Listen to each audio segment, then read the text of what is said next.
ऋषि पे अपनी पत्नी होने का हक जताएगी झनक, सबके सामने बोलेगी ऋषि मेरा पति है। जी हाँ दोस्तों, हम बात कर रहे हैं स्टार प्लस के शो झनक की। तो दोस्तों, आगे बढ़ने से पहले अगर आप इस चैनल पर नए हैं तो इसे सब्सक्राइब कर दीजिए, साथ ही बेल आइकन दबाना ना भूलें। वीडियो अच्छा लगे तो इसे लाइक ज़रूर कीजिएगा। चलिए आगे बढ़ते हैं दोस्तों।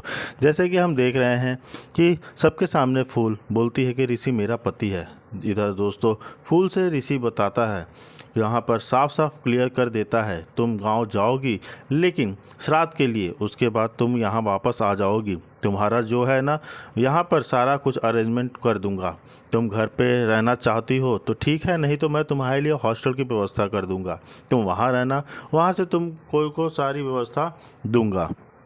जहाँ पर फूल को पसंद नहीं है, कहती है कि आजकल आप मेरा इतना केयर क्यों कर रहे हैं, आखिर पहले तो आप ऐसा नहीं करते थे, कभी नहीं किया। जहाँ पर ऋषि कहता है लेकिन वो समझ जाती है कि शायद इनका गाड़ी से मेरा एक्सीडेंट हुआ था, इसलिए शायद यह मेरा केयर कर रहे हैं। और भी क्यों ना करे, आखिर यह लगता है जिम्मेदारी उठाने की कोशिश करे, लेकिन मैं ऐसा होने नहीं दूंगी। दूसरी तरफ मैं एक न्यू शख्स आता है और पुलिस वालों के सामने ऋषि के खिलाफ उल्टा बात करता है। जहां पर इस तरह से पुलिस वालों को मोटिवेट कर देता है कि उन लोगों को छानबीन करने के लिए मजबूर कर देता है, जिससे वह कहते हैं कि आखिर उस लड़की का एक्सीडेंट हुआ इतना दिन हो गए लेकिन उसका स्टेटमेंट अभी तक लिया नहीं गया है।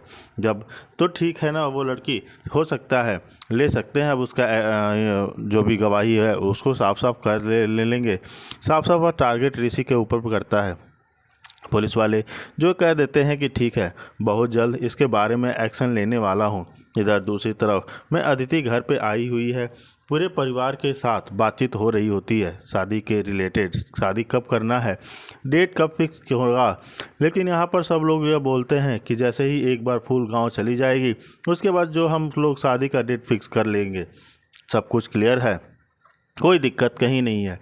ऐसे में सवाल उठता है कि फूल क्या इस बारे में गांव जाएगी तो वापस आएगी, गांव से ही होगा। सभी वहां पर ऋषि आ जाता है जहां अदिति से बातचीत होती है। तो अदिति ऐसा सवाल करती है कि तुम कब आई। ऐसा बुरा लग जाता है कि इससे पहले तुम तो कभी नहीं पूछे कि मैं कब आई, क्यों आई, ऐसा क्यों कर रहे हो। पूरे परिवार के बीच थोड़ी सी नोकझोंक हो जाती है, लेकिन लोग इस बीच थोड़ा सा अलग सा मूवमेंट बन जा चुका है क्योंकि अदिति अपने आप को स्मार्ट समझती है। ऐसे में ऋषि वो कहता है कि मैंने फूल की जिम्मेदारी ली है और अब वह गांव जाएगी, फिर उसको जो करना है वो व्यवस्था करेंगी, वो करूँगा उसकी पढ़ाई के लिए। मैं उससे वादा की भी किया हूँ, उसे गांव छोड़ने के लिए मैं खुद जाऊँगा। तभी वहाँ फूल आ जाती है, बोलती है कि नहीं, मैंने दीदी कब से बोल रखा है कि इन लोगों को मुझे एक बस में बैठा दो, मैं चली जाऊंगी, किसी को भी मेरे गांव जाने की ज़रूरत नहीं है, मैं खुद अकेले जाली जाऊंगी। जहां पर कुछ लोग बोलते हैं कि इन्हें प्राइवेट कार से भिजवा दिया जाए, पर टैक्सी कहती है नहीं, इसे खुद बोला है, वादा किया हूँ, छोड़ दूंगा इसके गांव तत्काल। जहां पर अदिति कहती है कि नहीं, तुम क्यों जाओगे, घर में इतने सारे लोग हैं, वो लोग चले जाएंगे। लेकिन सबके अलग अलग तर्क वितर्क होते हैं। बट ऋषि जो है वहां पर सांप के सामने, सबके सामने खुलासा कर देता है कि नहीं, इसकी मैंने पढ़ाई की पहले से बातचीत की है। अभी मैं बोल रहा हूँ कि मेरी कार से एक्सीडेंट हुआ है, सॉरी, जिम्मेदारी मेरी ऊपर आती है। अगले ने उठाया है तो उठाऊंगा ज़रूर, नहीं तो। ऐसे वह कहता है कि ठीक है, ऐसे आप अगर चाहे तो इस लीजिए, बट यहाँ पर नहीं, हॉस्टल में इसको रख दीजिए। जहाँ पर फूल कहती है मैं पढ़ना नहीं चाहती हूँ, बस मुझे गांव भेज दीजिए, बस यही मुझे रिक्वेस्ट कर रही हूँ आप लोगों से। लेकिन जिस तरह से बहसबाजी हो जाती है, अदिति को तकलीफ़ लगता है कि फूल बार बार सामने क्यों आ जाती है। बट मुखिया जी उसका सपोर्ट करते हैं और वहाँ से पर बैठने की बात करते हैं। साफ साफ बोल देते हैं कि मैं नौकर हूँ, युवना वहाँ पर बैठ सकती हूँ। ऐसे में काफ़ी ज़्यादा कहानी इंटरेस्टिंग होने वाला है।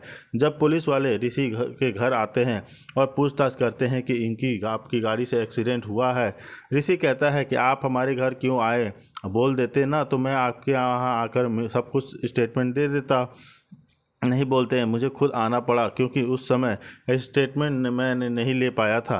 अभी अचानक सोचा सबके सामने मैं ले लूं। जहां पर बात होती है तो ऋषि सब कुछ बता देता है कि मैंने पहले ही बताया था कि जो है हो गया था एक्सीडेंट और अब भागना चाहता हूं, भाग सकता हूं था। मैंने जिम्मेदारी उठाया, प्लान प्लान किया, इलाज करवाया, सब कुछ किया। मैंने जिम्मेदारी से कभी पीछे नहीं हटा। जहाँ पर पूछा जाता है फूल से, तो फूल जो है सब सच्चाई बताती है, बट अदिति बीच में टपक पड़ती है, कहती है मैं इनकी होने वाली पत्नी हूँ। फूल से पूछा जाता है बताइए आप कैसे हुआ। फूल बोलती है आप तो जानवर कहते हैं, जितने अच्छे इंसान हैं जी, बट यह एक्सीडेंट था। मैं अभी जा रही थी और इनके गाड़ी से टकरा गई और यह मेरे कारण से हो गया। बट ऐसे में मेरे पति थे जो कि हमें उठाकर हॉस्पिटल ले गए, यह सारी बातें मेरा इलाज करवाया। सारी बातें सुनने के बाद अदिति को यकीन, क्योंकि जैसे ही वो बोलता है कि तो झनक को याद आ जाती है माँ के साथ बातें की हुई वो सारी बातें जो उसके सामने से गुजरने लगती हैं। कहने लगती है जैसे मैं चली जाऊंगी गांव पे, लेकिन वो बोलता है यहाँ पे कहना चाहता हूँ कि तो अगर तुम जाओगी तो तुमको वापस शहर से ही आगे होगा, सारा कुछ होगा ना, तुम्हारी जिम्मेदारी मैं उठाऊंगा, तुम्हें पढ़ाऊंगा लिखाऊंगा, एक अच्छा काबिल इंसान बनाऊंगा। जब तुम तक चल जाती हो सकता है इधर दूसरी तरफ दिखाया जाएगा। अनुज जैसे ही घर में रहता है अदिति आ जाती है और कहती है आप फूल से मिलने क्यों गए थे।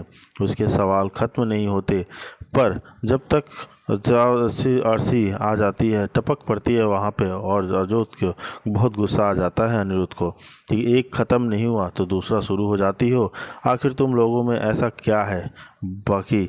लेकिन अदिति बोलती है आप जो फूल से मिलने क्यों गए थे, बताइए आप पापा, आप फूल से मिलने क्यों गए थे। अदिति बहुत ज़्यादा गुस्से में हो जाती है और बोलती है अपने पिता से आखिर ऐसा क्या है उस लड़की को जब मिलने गए थे। जहां अदिति कहती है देखो अदिति, अनिरुद्ध बोलता है देखो अदिति, मैं वहां पे इसलिए गया था कि वहां के माहौल देखने के लिए, देख सकूं कि वहाँ का माहौल कैसा है। तुम्हारी शादी करनी है ना वहाँ पे, तो मुझे वहाँ का हर चीज़ जानना ज़रूरी है, इसलिए मैं वहाँ गया था पहले से माहौल देखने का। तुम्हारी शादी के बाद तो अगर कुछ पता चले तो दिक्कत हो सकती है। शुरू कर देता है, एक बढ़कर बातें करना शुरू हो जाता है। हाँ यही आ जाती है कि तुम्हें जहाँ पर उसके बाबा बोल देते हैं रोज़ में कि आखिर गांव वाले ही न फूल को लपड़ाई कि तुमने क्यों किया था हमारी। यह सुनते ही फूल काफ़ी ज़्यादा हो सॉरी अदिति, जो टेंशन लगती है, आखिर फूल तो मैं हूँ।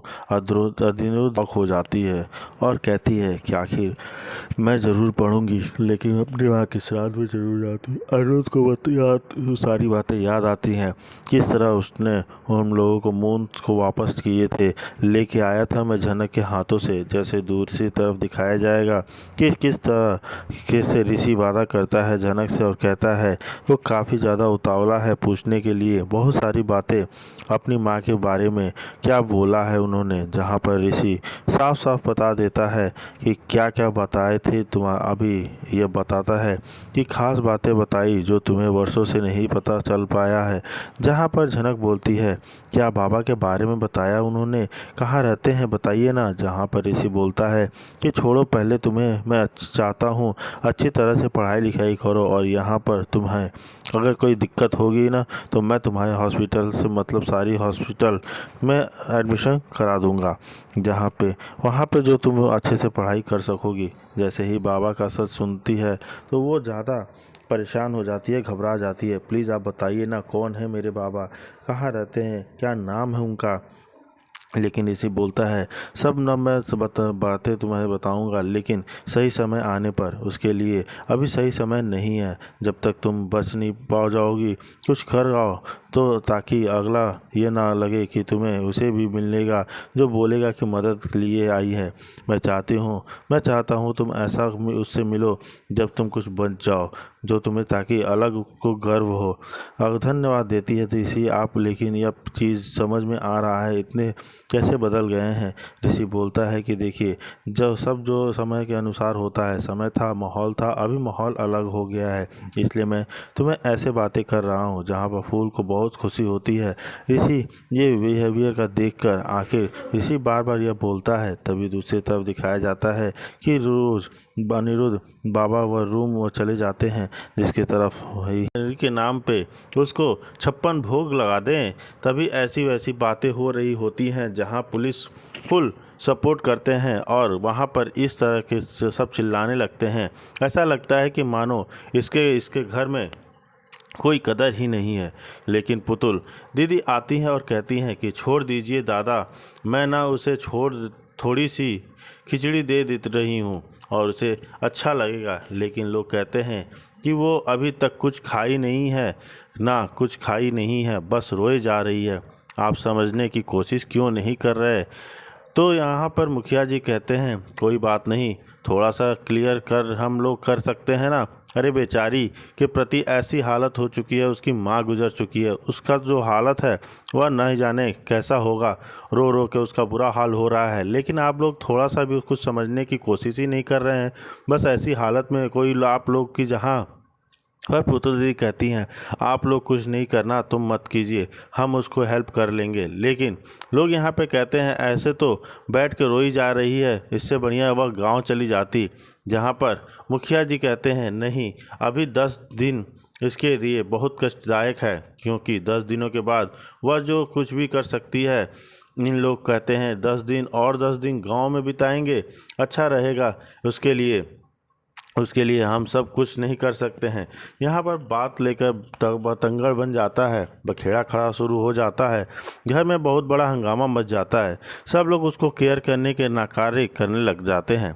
जहाँ पर मुखिया जी बोलते हैं, आप लोग कुछ मत कीजिए, हम जिम्मेदारी उठा लेंगे। ऋषि ने उठाया है, तब ऋषि जाकर फैसला लेगा, वो उसे वहाँ छोड़ेगा या फिर गांव भेजेगा, उसके बारे में हम बात नहीं कर सकते हैं और ना ही हम करना चाहते हैं। लेकिन लोग, परिवार के लोग कहते हैं, नहीं, समझने की कोशिश ही नहीं कर रहे हैं, मजबूरी किसी की नहीं समझ रहे हैं, बस अपनी जोते जा रहे हैं, मजबूरी दिखाना शुरू कर देते हैं। आज वही हो रहा है ऋषि के घर में, और जिस तरह से ऋषि की माँ चिल्ला रही होती है, उस तरह से मुखिया जी को बहुत ज़्यादा